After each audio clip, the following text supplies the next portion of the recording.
çıkarız.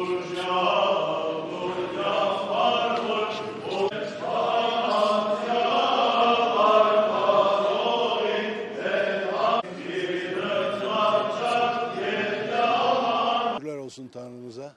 Bu sene de hamdolsun geldik burada. Miçing ayini biliyorsunuz, Miçing ayini.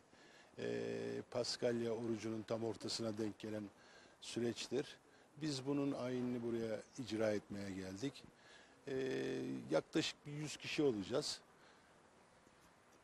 Böyle bir süreçten geçiyoruz. Hamdolsun her sene rahatça kendi arzu ve isteklerimizin doğrultusunda gelip burada ibadetimizi şükürler olsun yapıyoruz.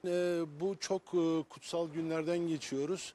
Bu vesileyle Ramazan bayramını da tebrik ediyorum, kutluyorum.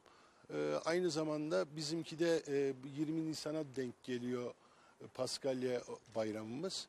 İnşallah biz de o zaman kutlayacağız. Bu vesileyle bütün vatandaşların, bütün insanların iyi günlerde bayramlarını tebrik ediyorum.